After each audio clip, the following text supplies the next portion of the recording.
বহাগ মাহৰ পূৰ্ণিমা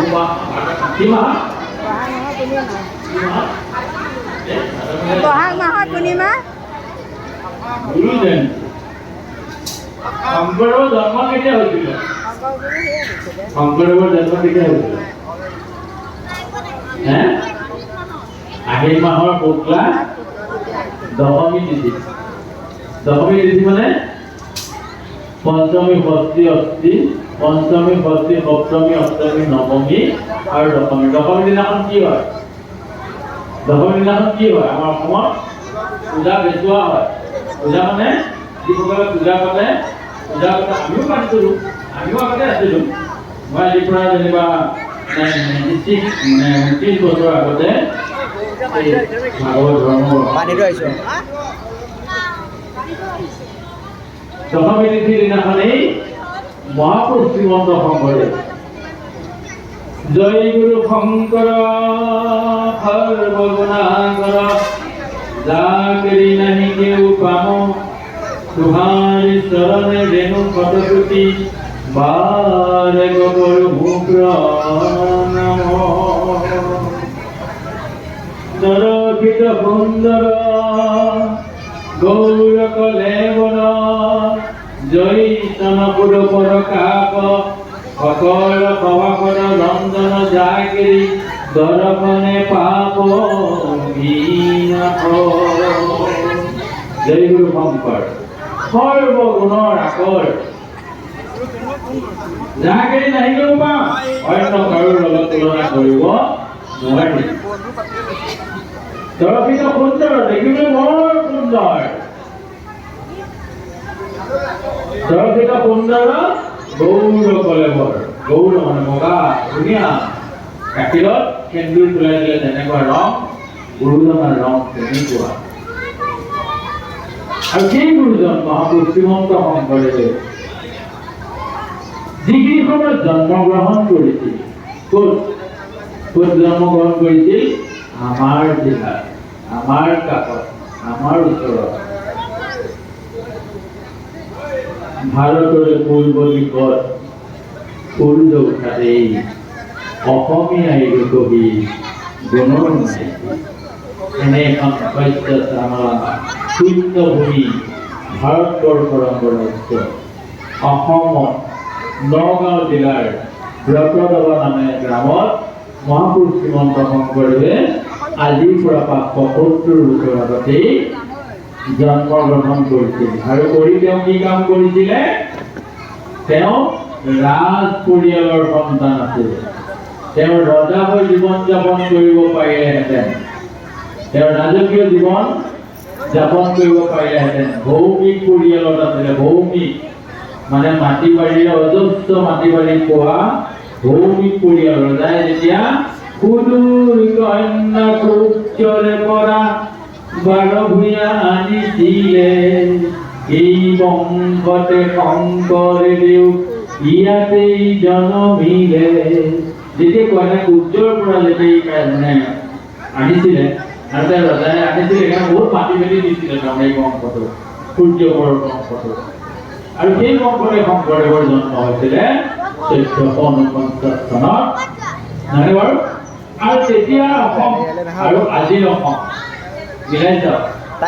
তেতিয়া ব্ৰাহ্মণ্য ভাৰতবৰ্ষৰ উত্তৰ পূব ভাৰতবৰ্ষত বলি বিধানকে আদি কৰি যাগ যজ্ঞ পূজা পাতলৰ মন্ত্ৰ তন্ত্ৰৰ ধ্বনিৰে গোটেই আকাশ বতাহ কঁপাই যজ্ঞৰ ধোঁৱাৰে ধুপৰিত কৰি ৰাখি অন্ধ পথেৰে মানুহক অধৰ্মৰ পথত আগুৱাই লৈ যাবলৈ বিচৰা সেই সময়, যিখিনি সময়ত নিজৰ স্বাৰ্থ বৃদ্ধিৰ কাৰণে আপোন পুত্ৰৰ মানুহক যেতিয়া বলি দি নিজৰ স্বাৰ্থ বৃদ্ধিৰ কাম কৰিছিল, সেই সময়তেই মহাপুৰুষ শ্ৰীমন্ত শংকৰদেৱে জন্মগ্ৰহণ কৰিছিল আমাৰ পৰা ওচৰত ব্ৰতদবা গাঁৱত। আৰু তেওঁ কি কাম কৰিছিলে?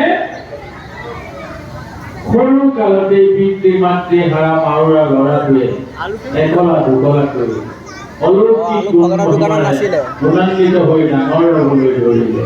ল'ৰা ছোৱালী যায় 5 বছৰত স্কুললৈ, আজিকালিতো 3 বছৰতে যায়, 5 বছৰত স্কুললৈ যায়। শংকৰদেৱে 12 বছৰলৈকে স্কুললৈ যোৱা নাছিলে। আৰু আইতাই কেৰকুটিয়ে উপায় শংকৰ, তই পণ্ডিতৰ কুলত কুলাংগাৰ জন্ম হলি তই। পণ্ডিতক জগত নখানে, মূৰ্খক কোনেও আদৰ নকৰে। আৰু এই ভূঞা পৰিয়াল, এটা পণ্ডিতৰ পৰিয়ালত জন্মগ্ৰহণ কৰি তই নাম লুকুৱাবি এতিয়া। কাহিনীটো শুনক। আমি নাজানো আচলতে শংকৰদেৱক কেনেকে আমি আজি আমাৰ ল'ৰা ছোৱালীবিলাকক আমাৰ বয়সীয়াক বা এনেকে সুধিলে ক'ব ঘপকৰে নাজানিব যে শংকৰদেৱ কোন আচলতে।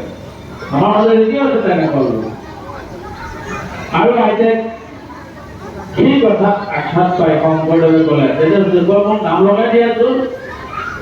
আৰু যেতিয়া শংকৰদেৱৰ এই বাক্যটো শুনিলে আইতাইকে আনন্দত আত্মহাৰা হৈ ভাৰে ভেটিয়ে লৈ শংকৰদেৱক লৈ গ'ল মহেন্দ্ৰ কন্দলী টোললৈ। আৰু মহেন্দ্ৰ কন্দলী টোলত শংকৰদেৱক নাম লগাই দিলে।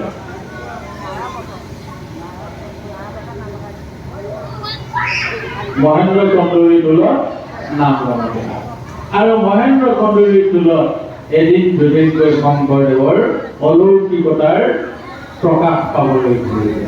আৰু এদিন দেখিলে শংকৰদেৱে ইমানেই জানে, ইমান তত্ত্বজ্ঞানী।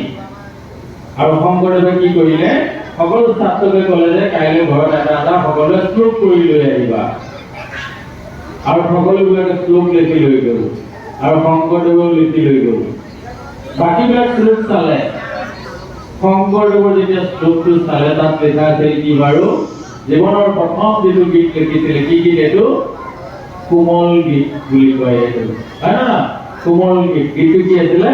কৰতল কমল কমল দল নয়ন ভগৱদেৱ দৰ্শন, এনেকে বুলি যিটো কোমল গীত। কোমল গীতটো চাই মাধৱ কন্দলী, মহেন্দ্ৰ কন্দলীয়ে দেখিলে যে কেতিয়াও আচলতে মানুহ হ'ব নোৱাৰে।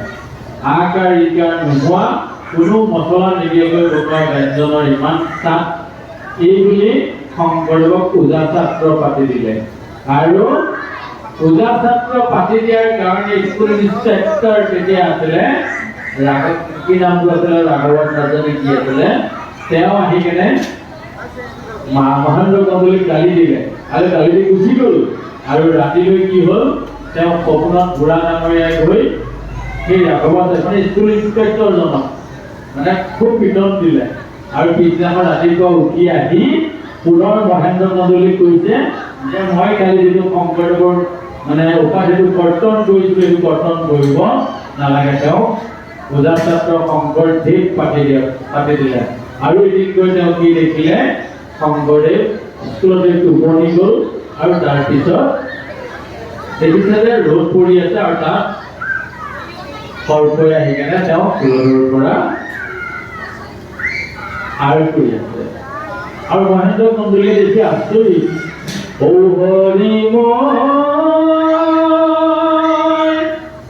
কি দেখিলো। মহেন্দ্ৰ কন্দলী মই কি দেখিছো, কি দেখিছো। আৰু তেওঁ গম পাই গ'ল যে এওঁ ত্ৰিভুৱন বন্দন দৈৱকী নন্দন যৌহৰি মাৰণ কংস জগজন তাৰণ দেৱ নাৰায়ণ শংকৰ তাকেৰি অংক। সেইজনী শংকৰ। তাৰপিছত তেওঁ কি কৰিলে, মাত্ৰ 5 বছৰ তেওঁ অধ্যয়ন কৰিছিলে। মহাপুৰুষ শ্ৰীমন্ত শংকৰদেৱে মহেন্দ্ৰ কন্দলী টোলত মাত্ৰ 5 বছৰ অধ্যয়ন কৰিছিল। আৰু 5 বছৰ অধ্যয়ন কৰি তেওঁ কি কৰিলে, 4 বেদ 14 শাস্ত্ৰ 18 পুৰাণ চব পঢ়ি তাৰ সাৰ উদ্ধাৰ কৰি লৈ আহিলে। অৱনি বিচাৰি ভেদ বিচাৰি ভেকত কৰো হৰি নাম, এক শৰণ হৰি নাম ধৰ্ম কহো ৰাজা কৰো কৰ কাক এক শৰণ হৰি নাম ধৰ্ম প্ৰচাৰ কৰিলে। আৰু আজিৰ পৰা 570 বছৰ আগত যিখন অসম, যিখিনি সময়ত ব্ৰাহ্মণৰ বাবে গোটেই উত্তৰ পূব ভাৰত নিজৰ দখলত ৰাখিছিল, এইখিনি সময়ত মহাপুৰুষ শ্ৰীমন্ত শংকৰদেৱে আমাক আজি এই শুদ্ধ ধৰ্মৰ সম্ভেদ দি থৈ গৈছিল। কাক দি থৈ গৈছিল? কি ভাষাত লিখিছিলে তেওঁ? অসমীয়া ভাষাত লিখিছিল, মাতৃভাষাত লিখিছিল। যিজন গুৰুৱে আমাক আমাৰ দৰে মূৰ্খবিলাকক অশিক্ষিত, অনাক্ষৰিত, তাপিত, নিষ্পেষিত, উপেক্ষিত জনতাৰ কাৰণে মহাপুৰুষ শ্ৰীমন্ত শংকৰদেৱে হাতত কলম তুলি লৈ ৰাজকীয় জীৱন বাদ দি আমাৰ কাৰণে যি ধৰ্মৰ পথ প্ৰশস্ত কৰি থৈ গ'ল, আমাৰ কাৰণে তেওঁ আজিৰ আমাৰ এই শুদ্ধ ধৰ্ম প্ৰচাৰ কৰিবৰ কাৰণে মহাপুৰুষ শ্ৰীমন্ত শংকৰদেৱে 21 বাৰ ঠিকনা সলাবলগীয়া হৈছে। ওৰ পৰা তোৰ মানে লগুৱা লিপিকাৰ মানে বিভিন্ন কোচ ৰাজ্যৰ কোচৰ মানে আহোমৰ অত্যাচাৰ, কোচৰ অত্যাচাৰ, বিভিন্ন ফালৰ পৰা অত্যাচাৰ তেনেকে 21 বাৰ ঠিকনা সলাবলগীয়া হৈছে, 21 বাৰ মানে পাহৰিবলগীয়া হৈছে। আৰু তাৰ পিছত আজিৰ এই শুদ্ধ ধৰ্ম আমি লাভ কৰিবলৈ সক্ষম হৈছো। আৰু মহাপুৰুষ শ্ৰীমন্ত শংকৰদেৱে ঠিক তেতিয়া তেহানিতে যি ধৰ্ম বিপ্লৱৰ সূচনা কৰিছিল, প্ৰত্যেকজন অসমীয়া তাৰ সংগী হ'ব লাগিব। প্ৰত্যেকজন অসমীয়াৰ দায়িত্ব আছে, একমাত্ৰ ৰূপাদাসৰ নহয়। আপোনালোকৰ দায়িত্ব আছে এই ধৰ্মক আগুৱাই লৈ যোৱাৰ, এই শুদ্ধ ধৰ্ম পালন কৰা, প্ৰচাৰৰ ক্ষেত্ৰত প্ৰত্যেকৰে এজন অসমীয়া হিচাপে আপোনালোকৰ দায়িত্ব আছে নে নাই? আছে নহয়? কাৰণ কি ভাষাত লিখি থৈ গৈছে মহাপুৰুষ শ্ৰীমন্ত শংকৰদেৱে? অসমীয়া ভাষাত লিখিছে। সেইকাৰণে এই পদটোত লিখিছে, এতিয়া কি বুলি লিখিছে শুনক। হে ৰাম